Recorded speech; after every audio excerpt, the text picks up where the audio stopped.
how do you know Aleda? How did all that happen? Yeah, so that's a great question. Aleda and I think that's one of those, we met online.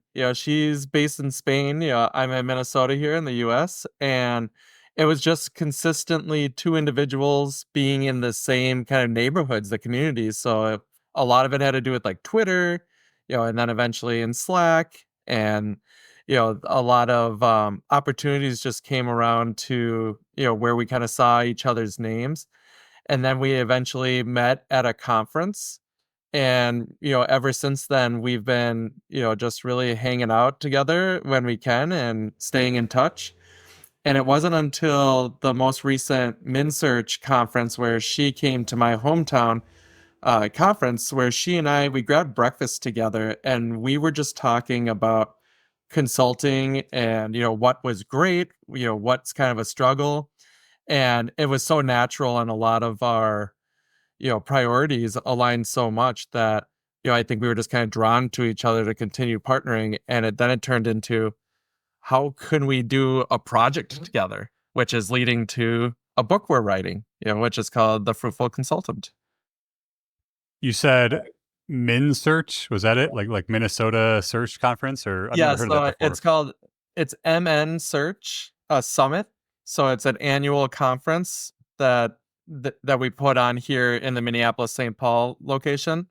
And traditionally it's geared more towards people that are local, but we fly out a handful of speakers such as Aleda, to be able to be kind of like our keynote speaker. What's is it the same month of the year, same time of the year, or does it vary? So it typically is June of every year. Now, what's interesting is we may not be doing it anymore because it's gotten to the point post COVID that it's hard to be profitable and very expensive. And to be completely honest, we're just not seeing the demand. People aren't buying tickets and showing up to as many in-person events. So I don't know for sure if it's going to happen in 2025 at this point, but typically, and for about the last 10 plus years, it's been in every June. Any thoughts on making it an online event? So if I recall, during COVID, we did have an online. I can't remember if it was actually the summit itself or if we had done something that just kind of replaced it. And I think, and you tell me, you might agree. I think when COVID happened, everyone was excited to do something online. And then what happened is it just became too much. Everybody was doing everything online. And then before you know it, you have it on one screen, you're answering emails, and then you're not actually present in the moment. So I think my intentions and what I've been kind of talking with some people that are leading MinSearch was trying to take a step back, focusing on more network opportunities, and really just bringing it back to its core versus trying to continue to scale it where we just don't know what the audience demand is for right now. Yeah, I agree with that. I think that, as we were talking about a few minutes ago, I think that humans are social and people just desire to be in the same room together, and the energy is there, and the focus is there. And I think that when you can have an event in person, it is more impactful and it lasts longer in your memory, and it serves a better purpose than when it's online, when you can do it that way. Man, some ideas are coming to mind already just talking about this, and me wanting to ask you about, you being someone who keeps your finger on the pulse of the industry. And not only do you have your own newsletter, but you communicate with other professionals and kind of just sort of stay on top of what's happening. Let's talk about that for a second then. So conferences, I mean, I have gone to some in my life throughout the years. I've gone to some affiliate summits. I've gone to some Amazon events. I don't know exactly which ones. I always think to myself about going to more stuff more often. Are you familiar with, then, other than the Min Search that you're a part of? Are there others that you attend on an annual basis, or that do maybe have, like, even if you can't go to all of them, do you have like a calendar of, like, here's a few that I'm aware of that I'd like to go to, or what would you tell somebody about that kind of thing? Yeah, I'm definitely aware of all the SEO conferences and have been to quite a few. Personally, I'm a big fan of the conferences, but it's for reasons that most don't think. about, the actual presentations. Like I know a lot of the speakers and they talk about good things, but our industry is so small that most of the time this information is already out there, whether it's through a blog post or a webinar or a podcast. So it's not always net new information. So, but what I really enjoy is the networking. It's just this opportunity. I don't know about you, but it's like when I go outside my house, there's nobody down the block that I can start talking about canonical tags and, link building and authority flow. So to be able to talk to somebody else who gets it, like, is just something that gets me excited. It feels like, oh, I found my family. So it's like I just enjoyed that, and it's an opportunity to connect. And sometimes it can turn into business. Sometimes it's just opportunities to join a podcast. But it's just such a untapped opportunity. In fact, without rambling too much, I would say the thing that makes me the most frustrated is when I go to a conference and then the last speaker completes their talk and you see a wave of people that just leave the building. And it's because conference is over. When in my opinion, that's when conferences begin.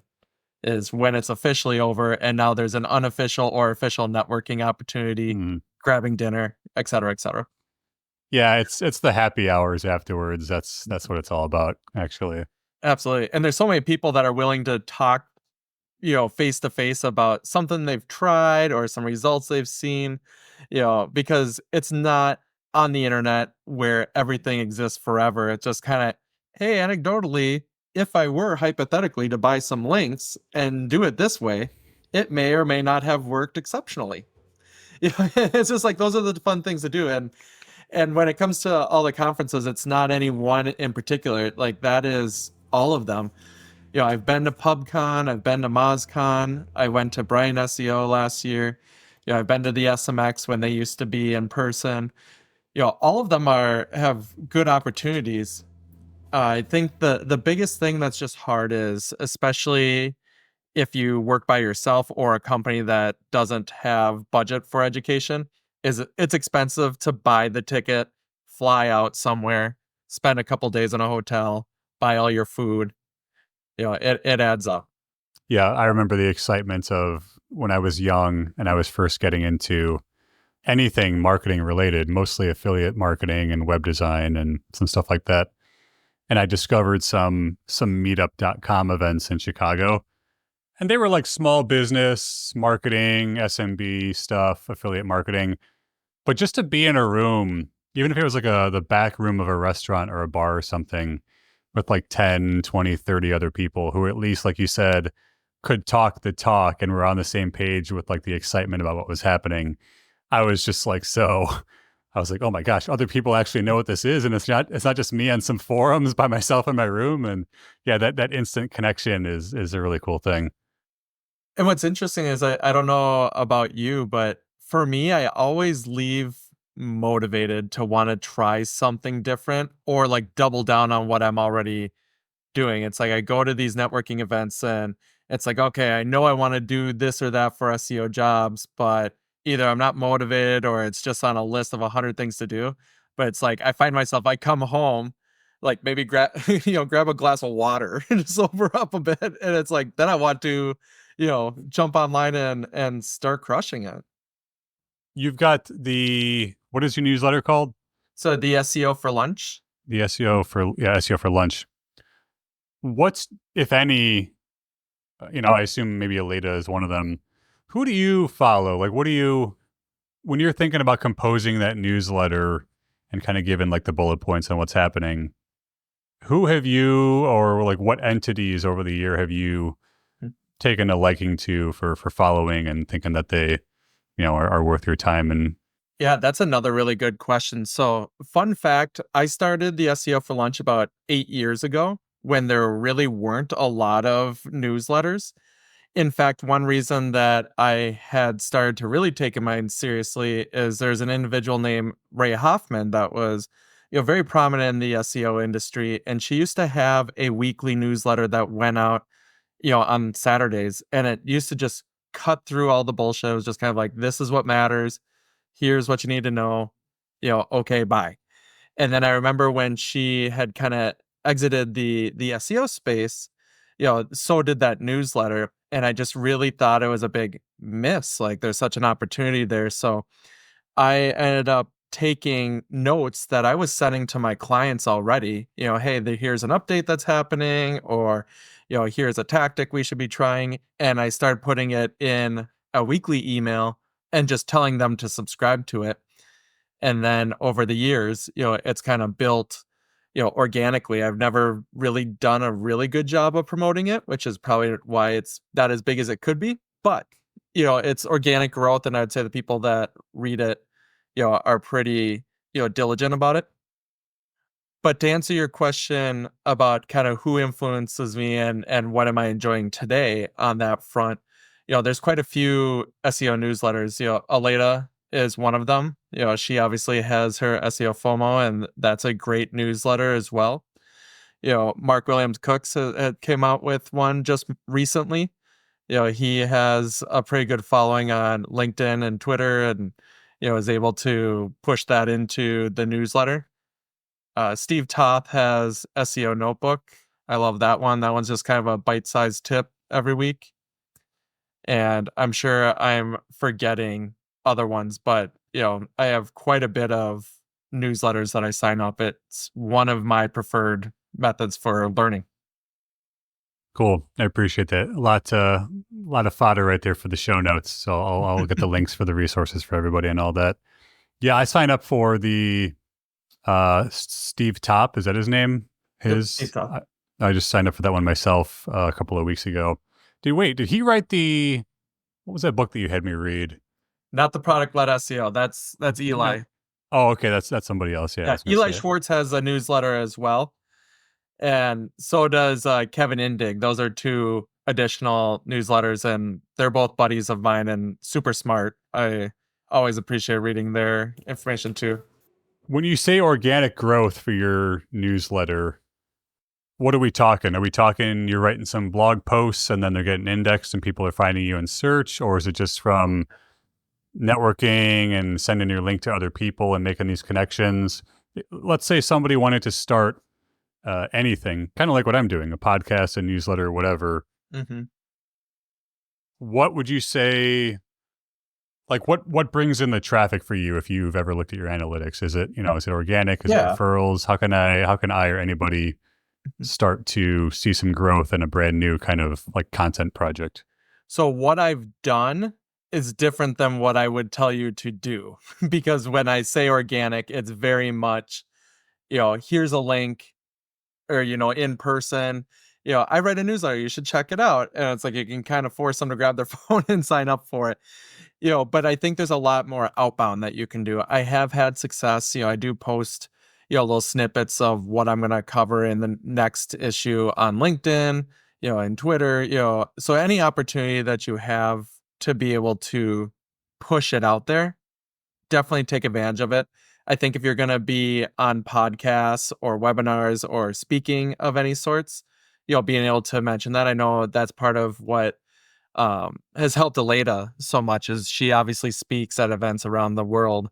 And I think she's at like 35,000 subscribers at this point. So definitely be proactive. But the best part is you get to the point where your audience will become your best growth mechanism, because, they're going to be your biggest brand ambassadors and they're going to tell people where they get value. So all that to be said, allow it to be organic, but continue to seed it in certain places and just make sure that you're trying to add as much value as possible, because that is ultimately what's going to keep people on the list or not.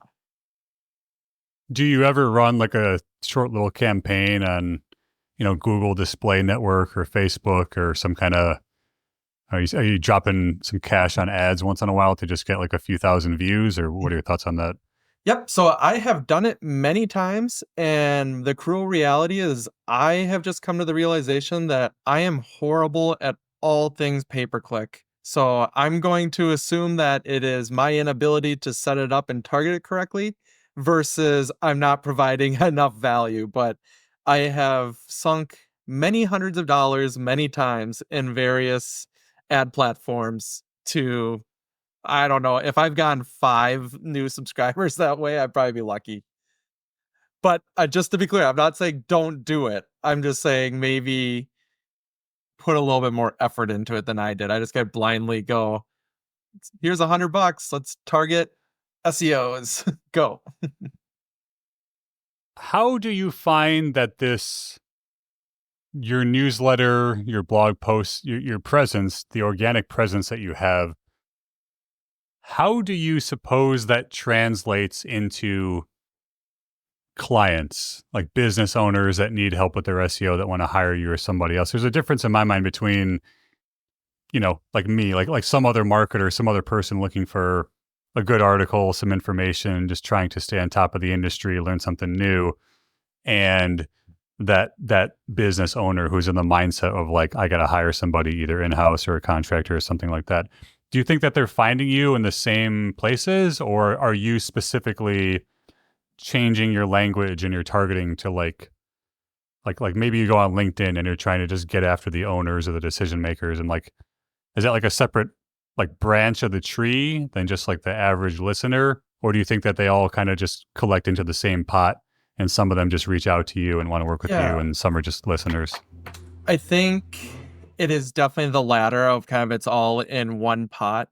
But what I will say is, especially right now, like the SEO industry is kind of fat. Like there's a lot of people in there, and it's very hard to differentiate yourself. So I find that being able to share my thinking and my thoughts, whether it be a newsletter, LinkedIn, a blog post, helps give me some credibility. When I'm talking to somebody who reaches out to me, they might be, understanding, okay, Nick has a newsletter. It's got 8,000 subscribers. He's on LinkedIn. He's talking about SEO all the time. Like he's got 30,000 followers. So it might be less related to any one particular thing that I said, but just more the consistency of being out there and knowing that I've been routine and consistent about it. It just helps people understand and feel better when they're making their investments that they have somebody who truly is dorking out and going deep into the weeds versus what I refer to is like checkbox SEOs, which I think is where a lot of our industry is currently at. Yeah, I agree with that too. I appreciate the input. You don't want to necessarily hire like the marketing person or the PR person or even the mascot of like the company. Like you want to hire the mad scientist, like you want to hire the person or like the artist, the creator.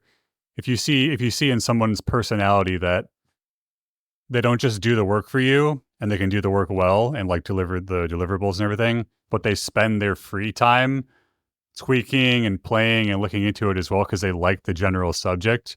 I think that passion for the subject in kind of a subtle way sells you a little bit harder and then lets that hiring person know that, not only are they advertising themselves as like an SEO professional, but I can see that they actually are like super into this. And if they start working on my campaign and something maybe isn't working, they're going to take that time to dive into it and dissect it and be like, you know what, I've got 3 other options for this now. We can try a couple of new things. Like you're not just following the checklist, you're using your own mind to remedy the situation and maybe even advance them in some new kind of profound way. Yeah, I agree 100%. I think just being curious is a huge leg up. Again, in a world where a lot of people are able to download checklists and literally it's like, we're going to do a crawl of your site. We're going to change titles. We're going to do keywords, like all that stuff. It's not to say that it isn't important, but anybody can do it. Like there's no reason for somebody to pay a premium for me to do it when they could pay somebody or even leverage AI to a certain extent. Where people are coming to me is because I'm deep into the industry. I'm thinking critical. I'm challenging the status quo. I'm, prioritizing things that I have seen move the needle in my 15-year career versus I know, page speed is something that Google looks at. However, unless it's absolutely terrible and impacting usability of your site, it's on the very bottom of my priority list. And I can articulate that and challenge clients to think about that and what's the ROI. And all of that is the result of someone being a bit more seasoned and experienced in the industry, but also not being limited to just kind of the 9 to 5 job. It's like you take this serious, you're curious, you want to learn. And I think more importantly, like you want to win. And since I'm not an agency and I can't take an unlimited amount of clients, I'm pretty particular about who I partner with. And if you're not interested in winning or doing what it takes to win, then I'd prefer to work with somebody else. And I have no problem speaking my mind and challenging people to do that. And I think a lot of clients actually appreciate that.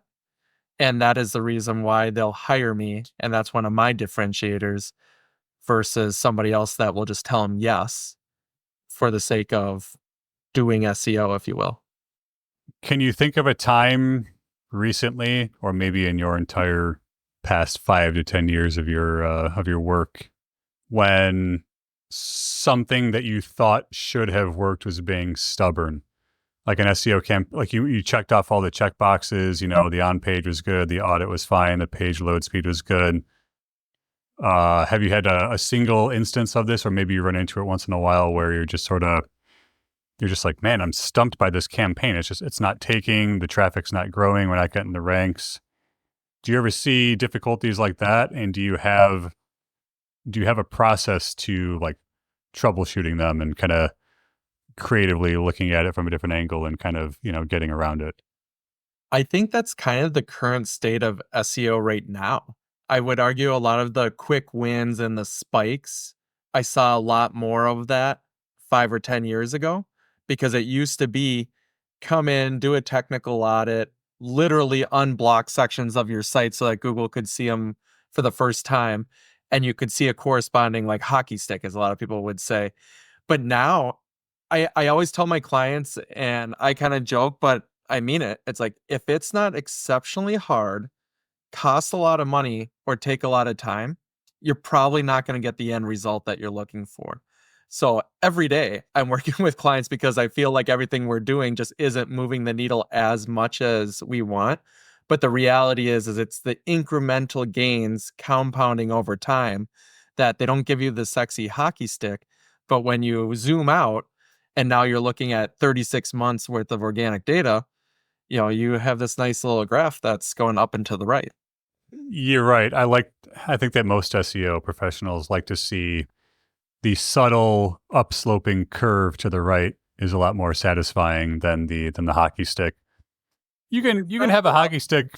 I mean, you could share something on social media that goes viral. You could actually run some ads and do it effectively. You could create a hockey stick in Google Analytics from whatever you want, but yeah, that subtle kind of upslope is, yeah, this is it. It's the slow and steady. It's the tried and true. It takes time and it builds, but it snowballs, and that's the result that you're looking for. And What I have that's found, SEO. yeah, and Paul, I'd be curious, you probably have seen this as well, because I have found that typically, if you have this slow and steady approach, like those aren't the sites that are necessarily getting hit by these updates. What it is it's people taking advantage of hacks or weaknesses in the algorithm, or trying to abuse something where it's like your traffic kind of looks like this, like a mountain range where all of a sudden it just like dies one day. Typically, if you're an established brand or have a product or service that is world class, like it's not to say that you can't ever, be negatively impacted by these algorithm updates. But with a lot of my clients, when I see, the update, I know the other day, they said that the November core update was being released. I'm not too worried about my clients because I don't have any that are truly looking to just take advantage of the algorithm where now a tweak is going to change it. Do your clients ever ask you directly to black hat something? And like, have you ever said no? I wouldn't say directly will they say, like, will you black hat? What they will say is kind of, I want my cake and I want to eat it too. And what I'll say is, we could potentially obtain that, but it's not going to be in a scalable, long living solution. So I don't think that it provides value, because I'm fortunate enough that I work with larger brands where SEO is a small part of their overarching marketing effort.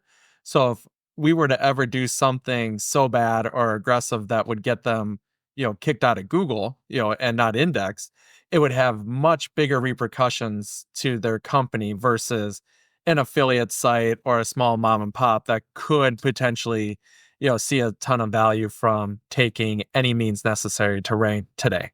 Honestly, at this point, I don't even think that I have a single shortcut that I would suggest to anybody, if there even are any. I don't even know of any. Like back in the day, I was kind of like into experimenting, but now it's like I don't I don't have a trick up my sleeve. It's just like this is the process, and you're either in this for the 6 to 12 month long haul, or maybe you should just take your SEO spend and spend it on ads instead. Or I don't know what to tell you, but I Absolutely. can't even like. There's no link package or like web 2.0 property, like link tree you could put together or something like that, where it's, within a week, we're going to spike with like the most competitive keywords. That's Oh, just like, no, you're exactly. going And to that's the just keep doing reality it. is even if you're going to take the shortcut, it's a shortcut in like getting results. It's not a shortcut as in it's cheaper or less difficult to execute, because you can absolutely still manipulate Google if you're gonna, you know, if you give me $100,000 to go buy the right links, within, a month, you probably could still acquire them. But to your point, you're not going to a web directory to buy a paid link. You're certainly not doing the guest posts that we all get email spammed. You'd have to manually go out and basically do PR outreach to get someone to sell you a link. So even buying links is completely different today than it was, 5 years ago, because you used to go to your favorite sites, they'd have a portfolio behind like a login. You kind of do a quick QA and you'd say, I'll take these 10. I wouldn't touch that with a 100-foot pole. I would much rather, work with an individual to see if I could pay them to give me an editorial link on a good site than 100 junky sites. Yeah. Let's talk about your job board. What is it? Yep, SEOjobs.com? Is that it? that's it. So you're listing, well, I actually don't know much about that operation. You are somehow finding hiring agents, owners, whoever come to you, and they want to hire someone either in-house or as a contractor. They want to post a job. How does that work from a hiring point of view, and how does that work from a job seeker point of view? Yeah, the whole basis of SEO jobs was, it sounds kind of corny, but it's the experience that I wish that I had when I was looking for new roles.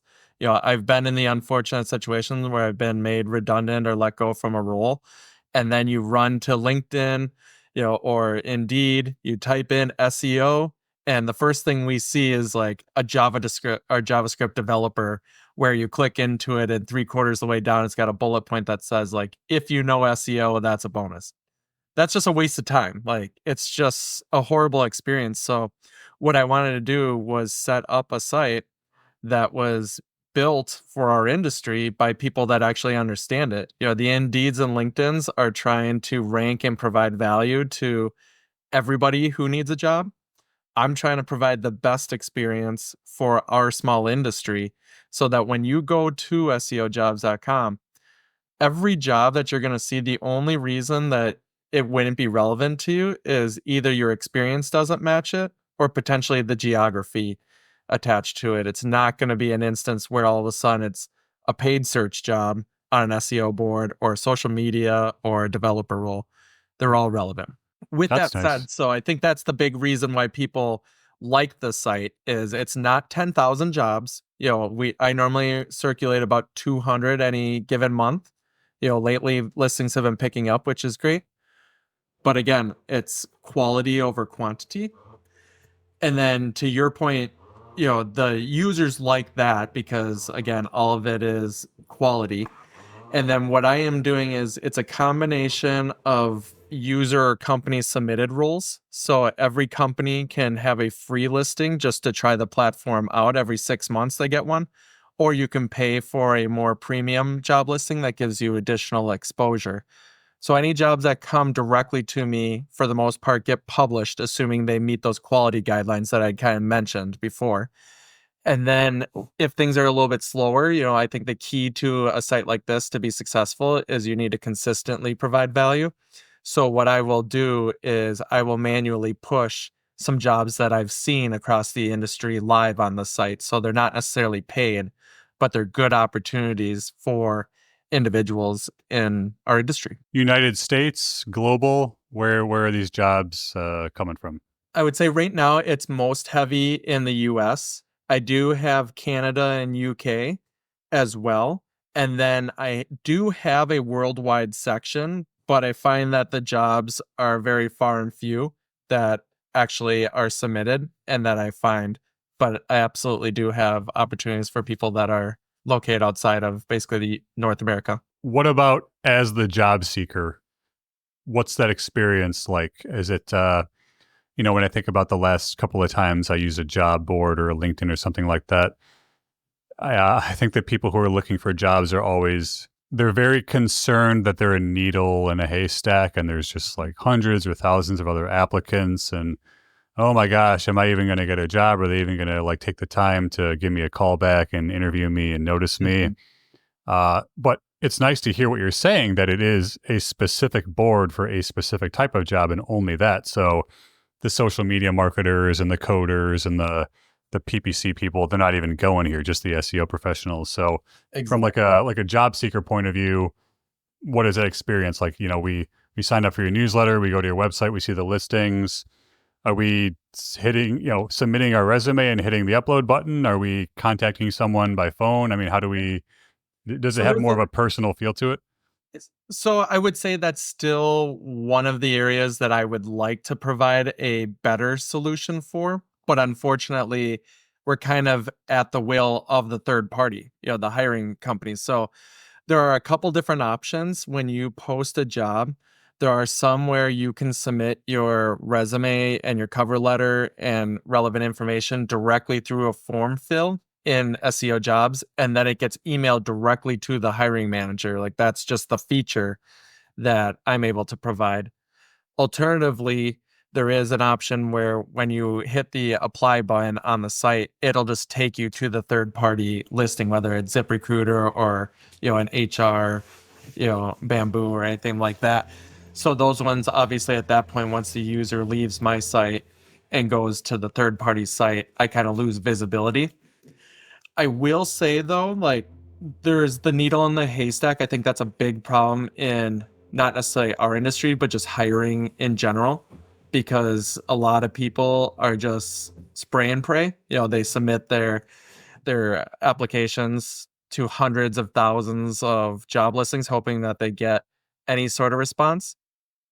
And I would say that's where SEO jobs actually is a huge selling point to the people that I'm trying to get to list their jobs, because they're sick of spending premium dollars on LinkedIn and getting 2,000 applications where they feel like they have to look for the needle in the haystack for the 3 people that are qualified. So, and what I have heard regularly is when you're using SEO jobs, maybe they only got 20 applications, but like 18 of them made it through the first round of the interview. So it's a quality over quantity. And unless you're looking to hire 50 individuals, there's no need to have 2,000 resumes for one position or 2 positions. Yeah, that's very nice. That makes sense. So I like to think that it's a better experience, but just in short, because we're still reliant on actual HR teams and hiring managers to contact, follow up, make hiring decisions, it's not always a seamless experience. What would help a job seeker have a good outcome on there? Are we talking they just got to submit a resume? Is that good enough, or should they also have like a nice like a LinkedIn page, maybe a personal website? What other properties and credibilities can they have to sort of stand out? I love that question because I think that's what I'm trying to challenge everybody. If you follow me on LinkedIn, you've probably seen it's like every couple months I ask, like, what are you doing to differentiate yourself?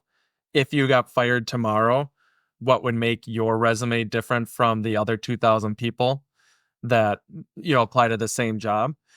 And I think that's where building kind of your brand, showing projects that you've worked on, you don't necessarily have to have a podcast or a big newsletter, but what little extras are you doing to separate you? Because the reality is, especially when we talk about like checkbox SEO, if someone's looking to hire an analyst who's just going to be more of an executor, everybody's going to be somewhat qualified as long as you have some SEO experience. But what are you doing to separate yourself? Like, have you written an article? Have you been on a podcast? Did you create a case study for some work that you've done?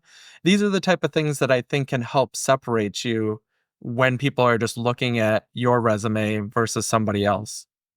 I do see a lot of people that just submit the same application for every single job that's on SEO jobs. It's like, tailor your messaging. I realize it's a pain in the butt. It takes time.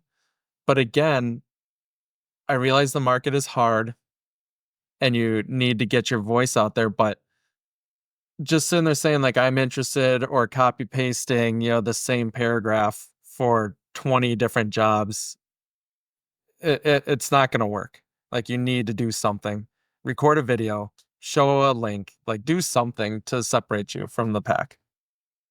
Yeah, videos are nice. Videos are very nice actually in terms of getting clients and doing outreach. That's incredibly personalized if you can do a video where you're speaking to the job application itself, or maybe you're trying to Mhm. pursue a client and you want to do a kind of an off the cuff look over of their website and maybe an audit and like a keyword research process or something like that. But anything you can do to show like immediate interest and value and like put a face to the name and that kind of thing, I Oh think yeah. that can help Oh, a think lot. about it. If you were looking for an SEO assistant, like somebody to come and be your right hand person, if I send you a resume that just says, "Hey, I've done this for 7 years, and I worked at this agency, and I've done title tags and metadata, blah blah blah blah blah," right? Okay, I'm qualified for it. I kind of get a checkbox. But now let's say my counterpart, she submits a resume where there's a link to a Loom video, and she says, "Hey Paul, I'm so and so. I have, all these experiences that Nick has, but I also want to show you an article that I wrote that talks about how to do this at scale." Or, here is a case study. It's like going that extra effort. Or, did you see this article before that talks about, enter niche that you are known for working? It's like, what is that little bit of extra effort? Because it's not about now, is Nick or this other individual qualified? Because we both check the boxes. But she has gone well past, the expectations where you're gonna be like, I'm gonna talk to her well before I talk to Nick, because she's done more. Like, she shows initiative. Yeah, it looks good because of the additional initiative, but it also shows them demonstrating it in real time. Like they're demonstrating what they can do for you when you hire them, kind of like right away. So yeah, that's very cool. So where can people find you? You've got SEO jobs, you've got SEO for lunch, you've got the newsletter. Do you have a primary website or a social presence of any kind? Yeah, if you want to check out my website, it's nickleroy.com. That's where you'll see a lot of my freelance consulting, opportunities. If you're looking for an SEO job, please definitely check out seojobs.com. And if you're happily employed or not looking for a new opportunity, but still want to stay up to date with all the most recent SEO updates, please check out seoforlunch.com. We'd love to have you at the lunch table. It's just a weekly email and keep you up to date. You're covering all the bases. Absolutely. And follow me on LinkedIn as well. That's probably the social network that I'm most active on. Cool. Just slash your name, I assume, or is there Yeah, it's like slash a my, I number think in there? it's Nick LeRoy SEO actually.